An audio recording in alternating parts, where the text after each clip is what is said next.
He will be called wonderful, ఆశ్చర్యకరుడు అని దేవాది దేవుడు పిలువబడతారు. కారణం ఏంటంటే ఆయన ఆశ్చర్య కార్యములు జరిగించేవాడు, అద్భుత కార్యములు జరిగించే దేవుడు. యేసుక్రీస్తు ప్రభువారి యొక్క పుట్టుకే ఒక ఆశ్చర్యం అండి, అవునా కదా? ఆయన పుట్టుకే ఆశ్చర్యం. ఒక కన్యక గర్భం ధరించడం ఏంటండి, అది ఎప్పుడు మేము చరిత్రలో వినలేదే, ఇంతకు ముందు ఎన్నడూ మేము వినలేదు. నిజమే, కని విని ఎరుగని సంఘటన. And impossibility made possible because of almighty God. సర్వశక్తుడైన దేవుని ద్వారా అసాధ్యమైనది సాధ్యపరచబడుట అంటే ఏంటంటే యేసయ్య యొక్క పుట్టుకలోనే మనం దాన్ని చూస్తాము, కన్యక గర్భము ధరించడం.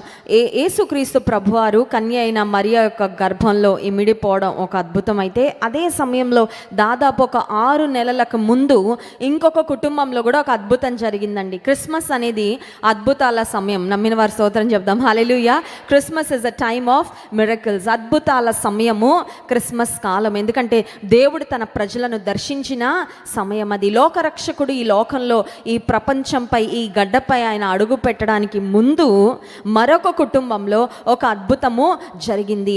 ఇక్కడ జరిగిన అద్భుతము, మరియకు జరిగిన అద్భుతం ఏమో, ఆమె అనుకోకుండా ఆమె గర్భం ధరించింది, ఆకస్మికంగా అది జరిగింది. ఒక పురుషుని ప్రమేయం లేకుండా మరియ గర్భం దాల్చింది. కానీ మరొక కుటుంబము, మరొక భక్తి కలిగిన కుటుంబము, వారు జకర్యా ఎలిజబెతులు, వారిద్దరూ దేవుని ఎదుట నిందారహితులుగా, యథార్థవంతులుగా, నీతిమంతులుగా బ్రతుకుతూ వచ్చారు అనే మాట చూస్తాం.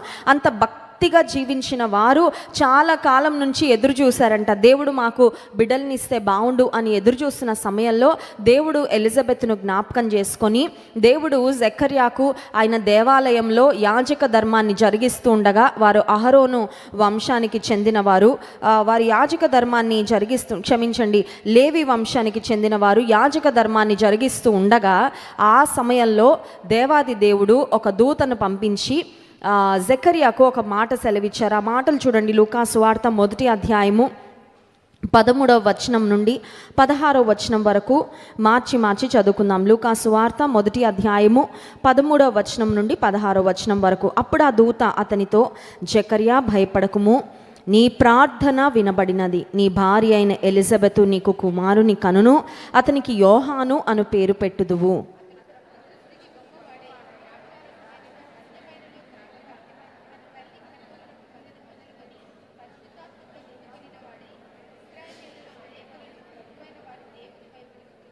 పదిహేడవ వచనం, మరియు అతడు తండ్రుల హృదయములను పిల్లల తట్టునకును, అవిధేయులను నీతిమంతుల జ్ఞానమును అనుసరించుటకు త్రిప్పి, ప్రభువు కొరకు ఆయత్తపడి ఉన్న ప్రజలను సిద్ధపరచుటకై ఏలియా యొక్క ఆత్మయు శక్తియు గలవాడై ఆయనకు ముందుగా వెళ్ళును గనుక నీకు సంతోషమును మహానందమును కలుగును, అతడు పుట్టినందున అనేకులు సంతోషింతురు. 18వ వచనం అందరం కలిసి చదువుదాం.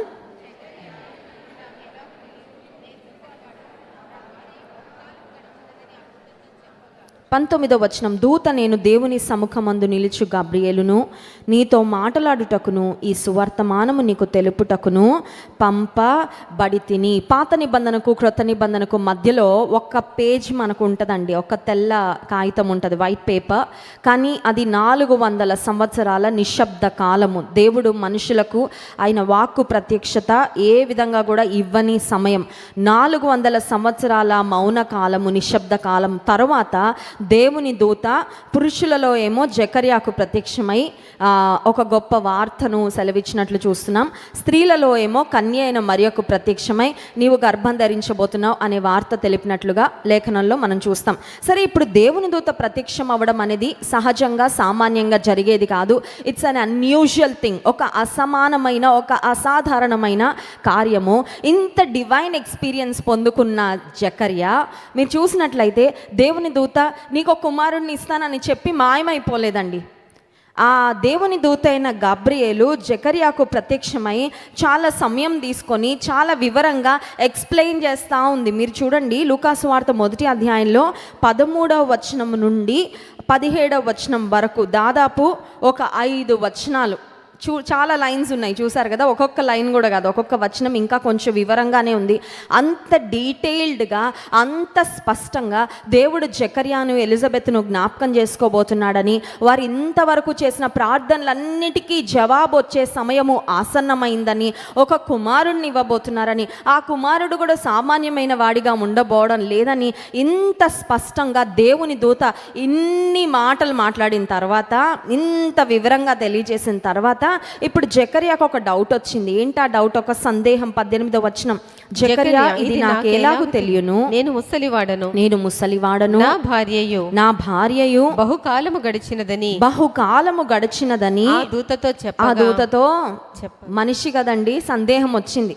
ప్రాక్టికాలిటీ ఆఫ్ ద ప్రాబ్లం, సమస్యకు పరిష్కారం అయిపోద్దండి అని దేవుని దూత చెప్పింది. కానీ ఇప్పుడు జకర్యాకు వస్తున్న సందేహము, అనుమానం ఏంటంటే, హౌ ఇస్ ఇట్ పాసిబుల్, ఎలా జరుగుతుంది? మనకు కూడా దేవుడు నేను చేసేస్తాను అనగానే మనం అడిగే ప్రశ్న, ఎలా జరుగుతుంది, ఎంతకాలం పడుతుంది, ఇది how is it going to work out, ఇది ఎవరి ద్వారా జరుగుతుంది, ఏ సమయంలో జరుగుతుంది అని మన ఓన్ క్యాలిక్యులేషన్స్, మన ఓన్ థింకింగ్లోకి మనం వెళ్ళిపోతూ ఉంటాం. జకర్యా కూడా అడుగుతూ ఉన్నాడు, ఇది ఎలాగూ జరుగుతుంది, హౌ ఇస్ ఇట్ పాసిబుల్? అప్పుడు దూత చెప్పిన మాట ఏంటంటే, దేవుని సముఖమందు నిలబడే గబ్రియేలు, మామూలు దూతను నేను కాదు, మామూలు మనిషిని కాదు, నేను దేవుని సముఖమందు నివసించే ఉండే గబ్రియేలు దూతను నీ వద్దకు నేను పంపబడ్డాను.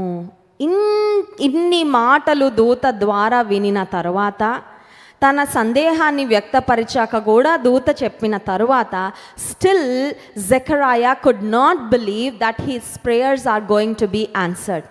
ఇంత విన్నాక, ఇన్ని మాటలు విన్నాక, దేవుని దూత ఇంత స్పష్టంగా తెలియచేశాక కూడా జకరియా అపనమ్మకత్వంతో ఉన్నాడు. That is the sad part. జకర్యా, ఎందుకయ్యా నువ్వు అంత అపనమ్మకంతో ఉన్నావు అని మనకు అనిపించవచ్చు, కానీ మనం కూడా అలాగే ఉంటాం చాలాసార్లు. ఎన్నో వర్తమానాలు విన్నాక, ఎన్నో ప్రార్థనలు చేశాక, ఎన్నో వాగ్దానాలు పొందుకున్నాక, దేవుని ద్వారా ఎన్నో సూచనలు అందుకున్నాక, still we will be in a situation where we cannot believe. నమ్మలేని స్థితిలోకి వెళ్ళిపోతూ ఉంటాం. ఏం నమ్మలేం? వస్తుందండి జవాబు, ఏమోనండి వచ్చినప్పుడు చూద్దాము లేండి. జరుగుతుందా అండి? ఎలా జరుగుతుందండి? ఇంతకాలం జరగనిది ఇప్పుడు జరుగుతుందా? ఇన్ని ప్రార్థనలు చేశాక పొందుకొనిది ఇప్పుడు వస్తుందా అని కొన్నిసార్లు అపనమ్మికలోకి మనం వెళ్ళిపోతూ ఉంటాం. జకర్యా కూడా అపనమ్మిక స్థితిలో ఉన్నాడు, నమ్మలేని స్థితిలో ఉన్నాడు.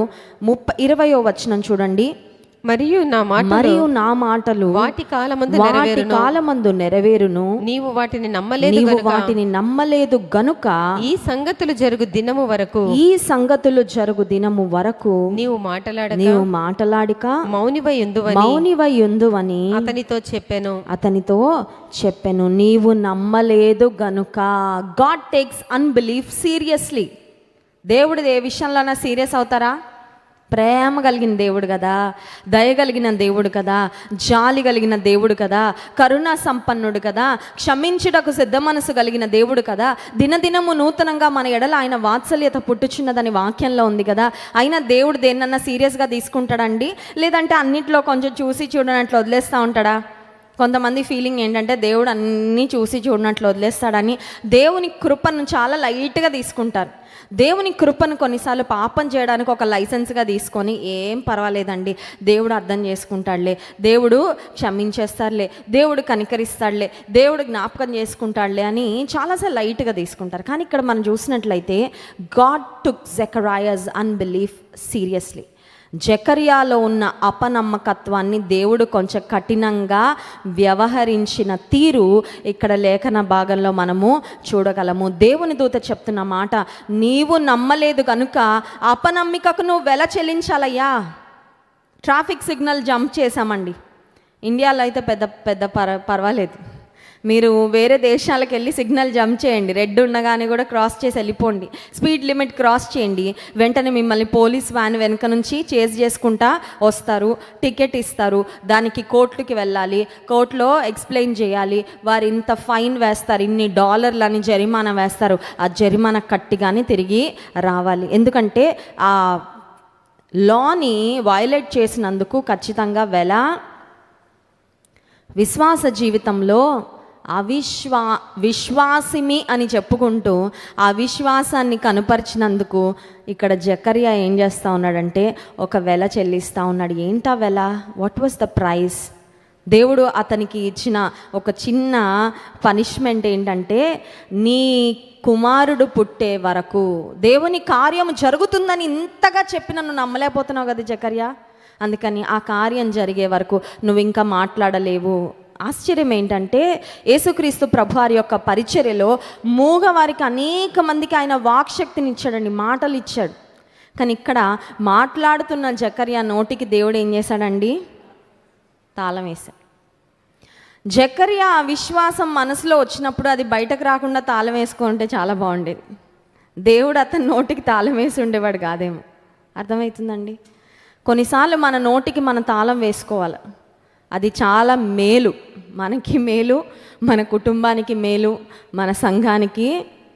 కానీ కొన్నిసార్లు మనం రిస్ట్రెయిన్ చేసుకోలేం కదా, మనము ఆపుకోలేం, వెంటనే పలికేస్తూ ఉంటాం.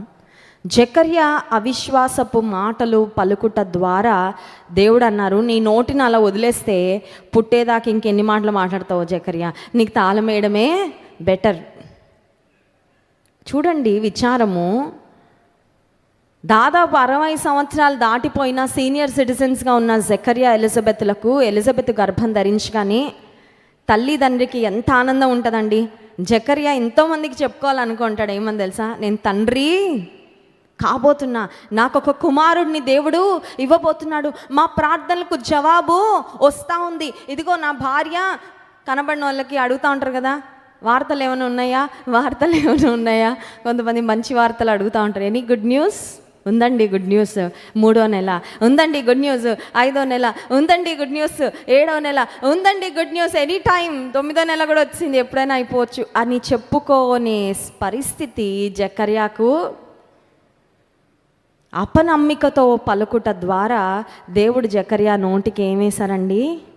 ఇంకొకసారి చూద్దాం 20వ వచనం. మరియు నా మాటలు వాటి కాలమందు నెరవేరును, నీవు వాటిని నమ్మలేదు గనుక ఈ సంగతులు జరుగు దినము వరకు నీవు మాటలాడక మౌనివై ఉందువని. అదెంత పనిష్మెంటో తెలుసా మీకు?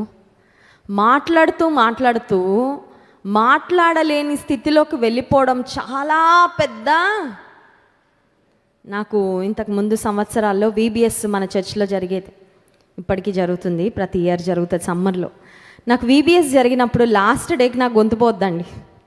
ఎందుకంటే పిల్లలతో ఇట్లా మామూలుగా మాట్లాడకూడదు కదా, పిల్లలతో వాళ్ళ స్థాయిలో వెళ్ళి మాట్లాడాలి కాబట్టి గట్టిగా వారిని ఉత్సాహపరుస్తా వారి లెవెల్లోకి వెళ్ళిపోయి నేను కూడా ఎక్సైట్ అయిపోయి గట్టిగా మాట్లాడి ఆఖరి రోజుకి వచ్చేసరికి నా గొంతు పోతే అది ఎంత నరకంగా అనిపించేదంటే, నేను నా పిల్లలతో కూడా పిలుస్తూ ఉంటాను కానీ గాలి వస్తుంది కానీ శబ్దం రాదు బయటికి.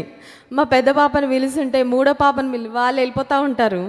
చాలా కష్టం అనిపిస్తుంది. అప్పుడు అనిపిస్తుంది, అమ్మో ఈ గొంతు ఈ నోరు చాలా అవసరం. అప్పుడు బాగా తెలుస్తుందండి. పోయాక దాని విలువ, దాని అవసరత చాలా తెలుస్తుంది.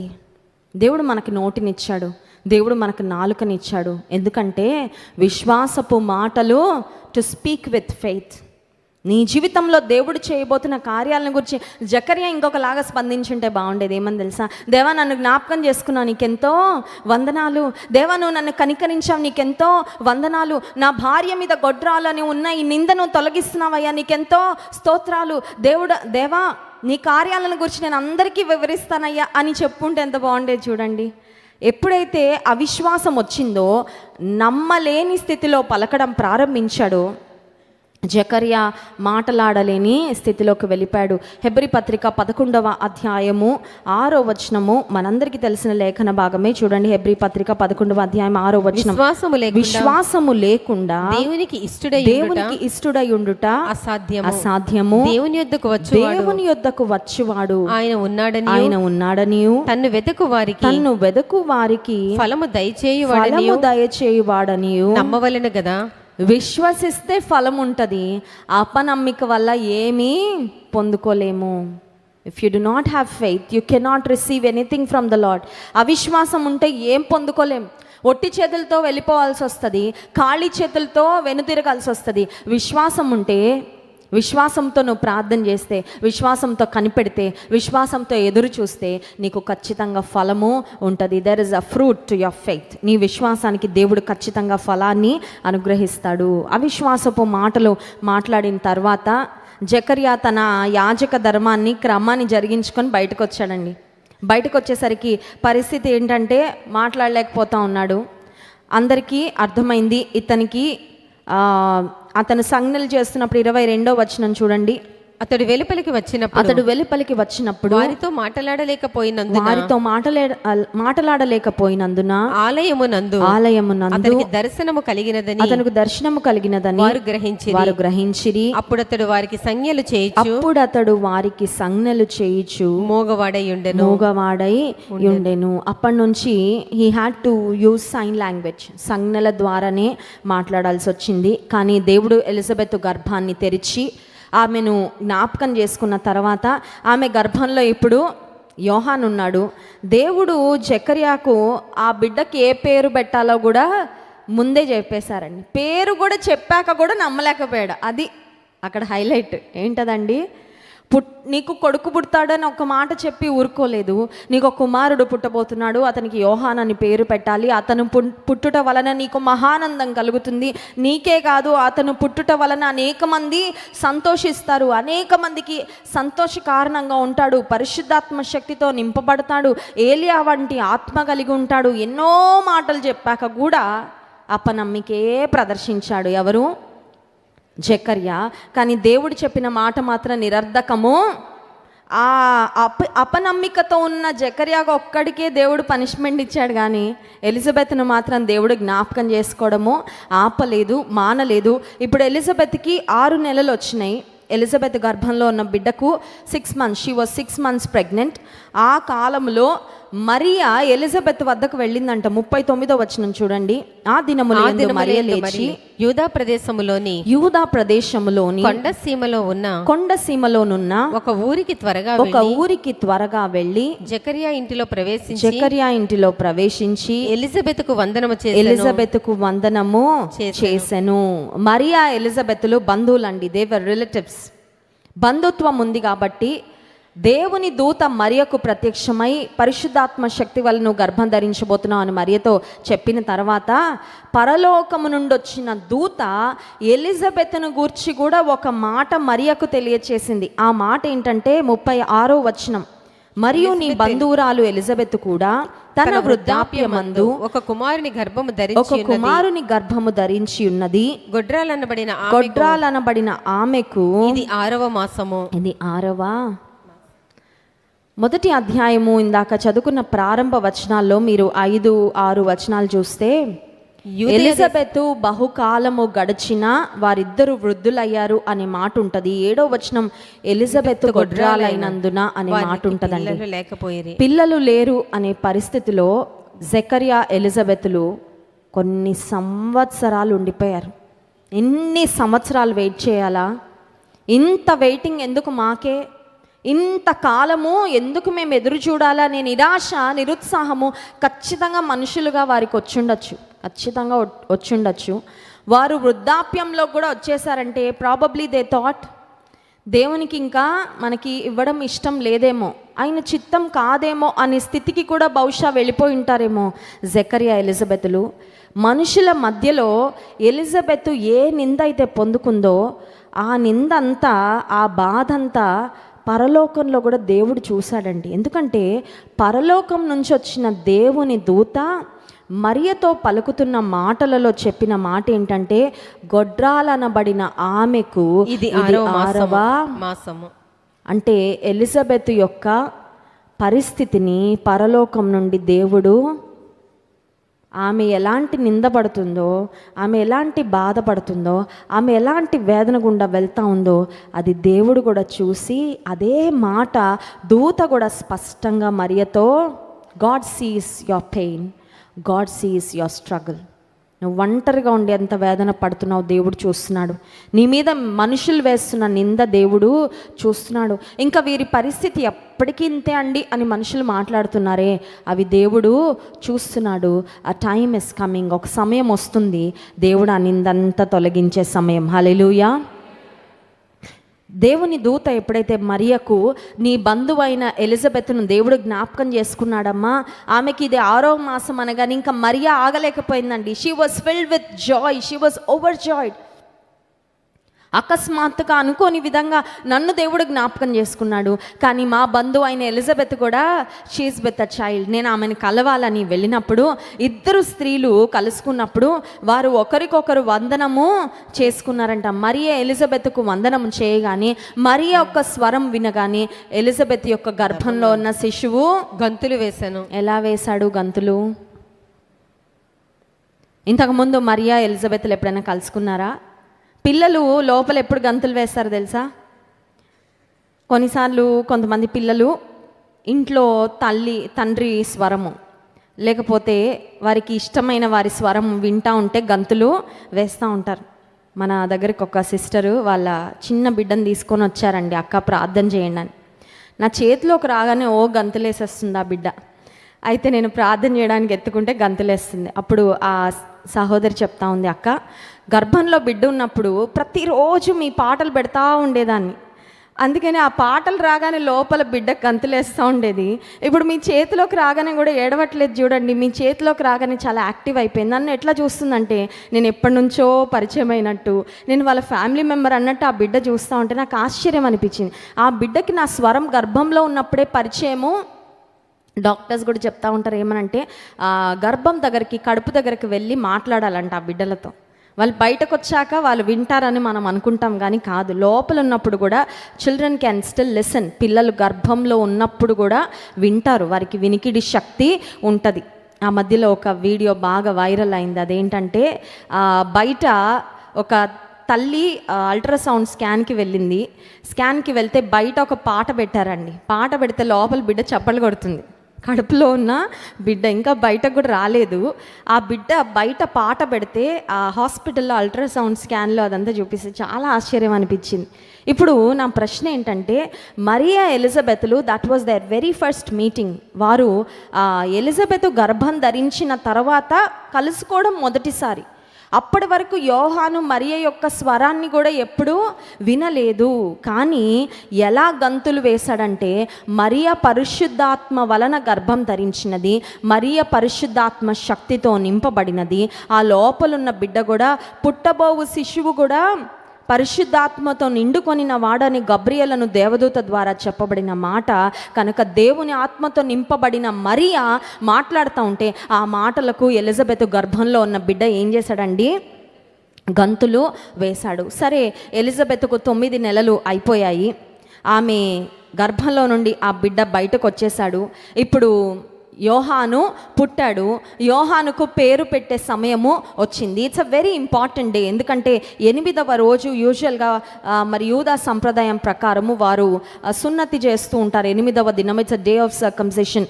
ఆ సమయంలో వారు ఏం చేశారంటే చూడండి, 60వ వచనం, తల్లి అలాగు వద్దు. 59వ వచనం నుండి చదువుదాం. 8వ దినమున వారు శిశువుకు సున్నతి చేయవచ్చి, శిశువుకు సున్నతి చేయవచ్చి తండ్రి పేరును బట్టి జకర్యా అను పేరు వానికి పెట్టబోచుండగా తల్లి అలాగు వద్దు వానికి యోహానను పేరు పెట్టవలెనని చెప్పెను.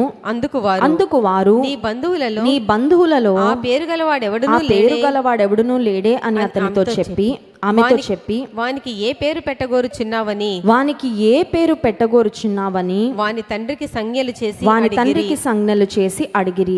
అతడు వ్రాత పలక తెమ్మని వాని పేరు యోహానని వ్రాసెను. అందుకు వారందరూ ఆశ్చర్యపడిరి. జకర్యా దేవుని దూత ఈ బిడ్డకు యోహాను అని పేరు పెట్టాలని దేవుని దూత ముందే చెప్పిన మాట he still has it in his mind. మాట్లాడలేని స్థితిలో ఉన్నాడు కానీ దేవుడు చెప్పిన మాట అక్షరాల నెరవేరుట కన్నులారా చూస్తూ ఉన్నాడు. నేను నోరు తెరిచి దేవుని స్తుతించగలిగితే ఎంత బాగుండు అనుకుంటున్నాడు, కానీ దేవుడు మాత్రం క్లోజ్ చేసేసాడు. మాటల ద్వారా స్తుతించలేని స్థితిలో ఉన్నాడు. కానీ దేవుడు ఏ పేరు పెట్టమని దూత ద్వారా సెలవిచ్చారో అదే పేరు పలక మీద రాసి చూపించారు. వెంటనే 64వ వచనం, అతని నోరు తెరవబడి నాలుక సడలి అతడు దేవుని స్తుతించుచు మాట్లాడసాగాను. వెంటనే గాడ్ రిమెంబర్డ్ జెకరియా. అతని నాలుక సడలింది, దేవుని స్తుతించటమో మొదలుపెట్టాడు. ఒక మాట, దేవుని దూత, నీ భార్య అయిన ఎలిజబెత్ను నేను జ్ఞాపకం చేసుకోబోతున్నాను, ఆమెకు ఒక కుమారుడు కలగబోతున్నాడు, అతనికి యోహానను పేరు పెట్టాలి అనగానే అక్కడే దేవుని స్తుతించుంటే దేవుని స్తుతించుట కొరకు ఇంతకాలం వెయిట్ చేయాల్సిన అవసరం వచ్చుండేది. అర్థమవుతుందా అండి? కొన్నిసార్లు మనం స్తుతించడం లేట్ చేస్తాం, కొన్నిసార్లు మనము అపనమ్మికతో మౌనంగా ఉండిపోతాం. అపనమ్మికతో మౌనంగా ఉండడం కూడా దేవుడు అంగీకరించడు.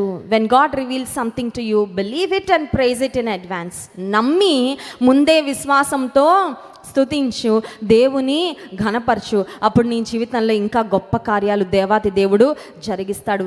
తన నాలుక సడలించబడిన తరువాత జెకర్యా 2 పనులు చేశాడండి. మొట్టమొదటి పని ఏంటంటే, ఇప్పుడు మనం చదువుకున్న దేవుని స్తుతించాడు అనే మాట మనం చూసాము. రెండవదిగా 67వ వచనం, మరియు అతని తండ్రి జెకర్యా పరిశుద్ధాత్మ పూర్ణుడై ఇట్లు ప్రవచించెను. He started ప్రొఫెసయింగ్.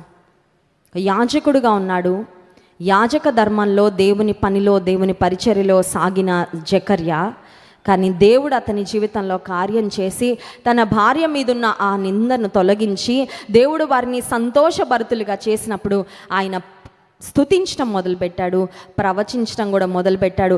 ఆ తర్వాత మనం చూసినట్లయితే 75వ వచనం నుండి దాదాపు ఆ అధ్యాయము చివరి వరకు జెకర్యా దేవుని ఘనపరచుట, స్తుతించటం మనము చూడగలం. అప్పటి వరకు నోరు మూయబడి ఉందేమో, ఒక్కసారి దేవుడు నోరు తెరిచిన తర్వాత దేవుని స్తుతించటము ఆపలేకపోయాడు. నీ జీవితంలో దేవుడు ఆయన కార్యాలు చేస్తూ ఉండగా మౌనంగా చూస్తున్నావా? ఏమవుతుందో చూద్దాంలేండి. జరిగాక అప్పుడు దేవుని స్తుతిద్దాంలేండి. ఆ స్థితిలో ఉంటే అపనమ్మకే ఉన్నట్లండి ఖచ్చితంగా. Let it happen and then I can believe. జరిగిన తర్వాత స్తుతిద్దాం, జరిగిన తర్వాత దేవుని గణపడదాం, జరిగిన తర్వాత కృతజ్ఞత అప్పుడు చూసుకుందామని నువ్వు వెయిట్ చేస్తున్నావంటే ఖచ్చితంగా నీలో అపనమ్మిక ఉన్నట్లే. దేవుడు తన మాట నీకు సెలవిచ్చిన తర్వాత దేవుని కార్యం జరుగుతుందని నీకు పరిపూర్ణమైన విశ్వాసం ఉంటే నీ బిహేవియర్, నీ యాటిట్యూడ్ అప్పటి నుంచే మారిపోవాలండి. ఎట్లా మారాలి? దుఃఖముఖిగా ఉండకూడదు. మనం హన్నాను గురించి చదువుతాము. 1 సమూయేలు గ్రంథము 1వ అధ్యాయంలో ఏలి అనే దైవజనుడు ఆమె వద్దకు వచ్చే సంవత్సరం ఈ సమయానికి దేవుడు నిన్ను జ్ఞాపకం చేసుకుంటాడమ్మా అనే మాట పలుకగానే నాట నుండి ఆమె దుఃఖముఖిగా ఉండడం మానేసిందంటండి. ముందుగానే ప్రకటించట కొరకు దేవుడు ఎన్నుకున్న, ఏర్పరచుకున్న యోహాను, ఎలిజబెత్ అనే స్త్రీ యొక్క గర్భం ద్వారా ఈ లోకానికి. ఇంకొక మాట నేను చెప్పి ముగిస్తాను. Why did Elizabeth have to wait for so long in order to be pregnant? Elizabeth యోహానుకు జన్మనివ్వడానికి అన్ని సంవత్సరాలు దేవుడు ఎందుకు వెయిట్ చేయించాడండి? ఎలాగో ఇస్తున్నాడు కదా, ముందు ఇస్తే ఏమవుతుంది? కొంతమందికి ఆ డౌట్ వస్తుందా రాదా? నాకు పెళ్ళి ఎలాగో అవుతుందండి, అదేదో ముందైతే ఎంత బాగుండండి. పిల్లలు ఎలాగో కలుగుతారండి, నాకు తెలుసు దేవుడు ఇస్తాడు. But why not earlier? ఇంకా కొంచెం ముందైంటే ఎంత? నాకు జాబ్ ఎలాగో వస్తుందని తెలుసండి, దేవుడు ఇస్తాడని. కానీ దేవుడు ఎందుకు నన్ను ఇంతకాలము వెయిట్ చేయించారు? Probably you are thinking about the timing మనకు ఆప్షన్ ఇస్తే ముందే కావాలంటాం. లేట్ అయితే మాత్రం మనం ఎవరము నేను వెయిట్ చేయలేనండి, ఎంత త్వరగా వీలైతే అంత త్వరగా, వీలైతే ఇంటికి వెళ్ళే లోపలే జరిగిపోతే చాలా బాగుండు అని అనుకుంటాం. But God is a God of timing. దేవుని చిత్తంలో, దేవుని ప్రణాళికలో మలాకి గ్రంథము 6వ అధ్యాయము 6వ వచనంలో యేసుక్రీస్తు ప్రభువారి యొక్క ఆగమనానికి ముందుగా మార్గము సిద్ధపరచుట కొరకు దేవుడు ఎన్నుకున్న యోహాను పుట్టాలి. మలాకి గ్రంథం 4వ అధ్యాయము 5, 6 వచనాలు. యెహోవా నియమించిన భయంకరమైన ఆ మహాదినము రాక మునుపు నేను ప్రవక్తయగు ఏలియాను మీ యొద్దకు పంపుదును.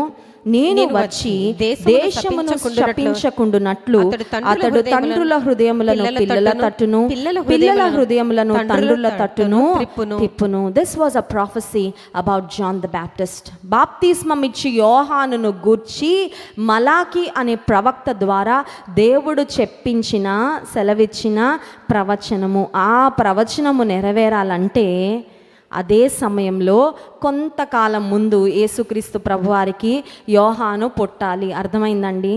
అది మనకి ఇప్పుడు ఇదంతా చదివాక అర్థమవుతుంది. కానీ ఆ సమయంలో బిడ్డల కొరకు ఎదురు చూస్తున్న ఎలిజబెత్కి మాత్రం ఖచ్చితంగా అర్థమయ్యి, ఎందుకంటే మెస్సియా రాకెప్పుడో ఎవరికి తెలీదు, లోకరక్షకుడు ఈ లోకంలో ఎప్పుడు అడుగు పెడతారో ఎవరికి తెలీదు, ఆ కన్య ఎవరో ఎవరికి తెలీదు, ఆ కన్యను దేవుడు ఎప్పుడు ఎలా జ్ఞాపకం చేసుకుంటారో ఎవరికి తెలీదు. ప్రవచనాలన్నీ ఉన్నాయి కానీ చేసుకుందాం. దేవా, నా హృదయంలో అపనమ్మిక తొలగించయ్యా. ఈ సంవత్సరం అంతానికి నేను వచ్చాను. ఈ సంవత్సరంలో ఎన్ని మార్లు నేను అపనమ్మికతో మాట్లాడాను, అపనమ్మికతో ఆలోచించాను, అపనమ్మికతో ప్రవర్తించాను, అపనమ్మికతో నీకు ఆయాసం కలుగజేశాను ప్రభువా. నీ సన్నిధిలో ఒప్పుకుంటున్నాను. This is a time to settle matters between you and God. సంవత్సరం అంతానికి వచ్చిన మనము దేవుని ఎదుట ఎక్కడెక్కడ మనం తప్పిపోయామో, దేవుని ఎదుట ఎక్కడెక్కడ మనము ఆయన కోరుకున్న విశ్వాసాన్ని కనుపరచలేక పోయామో, ఆ సమయాలలో ఒకసారి దేవుని సన్నిధిలో ఒప్పుకుందామా? ఎప్పుడు సనిగామో, ఎప్పుడు గొనిగామో, ఎప్పుడు సంశయించామో దేవుని సన్నిధిలో అడుగుదాం. ప్రభా, లార్డ్ పార్డన్ మీ లార్డ్, నన్ను క్షమించు ప్రభా. అపనమ్మికతో నమ్మలేని స్థితిలో ఉన్న జకర్యా యొక్క నోటిని దేవుడు మూసేశాడు. ఇక అతను అపనమ్మికతో కూడిన మాటలు మాట్లాడలేకుండా అతని నోటిని దేవుడు మూసాడు. నీ ఒక సమయం వచ్చింది, తిరిగి దేవుడు అతని నాలుకను సడలించినప్పుడు జకర్యా దేవుని స్తుతించడం మొదలుపెట్టాడు. అపనమ్మిక వలన నష్టాలు నా జీవితంలో నేను చవి చూసే స్థితిలో ఉండకుండా ప్రభువా, విశ్వాసము ద్వారా, నమ్మిక ద్వారా ఫలమును, ఆశీర్వాదమును పొందే కృప నాకు ఇవ్వయ్యా. పరిశుద్ధుడా, ప్రేమ కలిగిన తండ్రి, నీకు స్తోత్రాలు. నీ వాక్యముకై నిన్ను స్తుతిస్తున్నాము.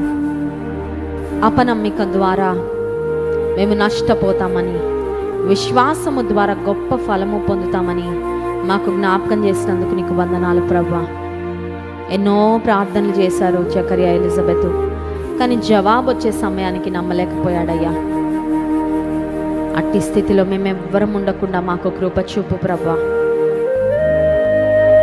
విశ్వసించే హృదయము మాకివ్వు నాయన. నీ కార్యాలు జరగక ముందే నమ్మి స్తుతించే హృదయము, నోరు మాకివ్వండి ప్రభు. ఈ సంవత్సరంలో మేము ఎక్కడ అపనమ్మికతో నిన్ను ఆయాస పెట్టామో నీ సన్నిధిలో ఒప్పుకుంటున్నాం ప్రభా. మమ్మల్ని క్షమించండి, మా విధేయతను క్షమించండి, మా అపనమ్మికను క్షమించండి. నీ రక్తంతో మమ్మల్ని ప్రోక్షింపచేయండి. మిమ్మల్ని ఆరాధించి స్తుతించబోతుండగా ఆరాధన ఆత్మతో మమ్మల్ని నింపుమని యేసు నామంలో ప్రార్థిస్తున్నాము తండ్రి, ఆమేన్.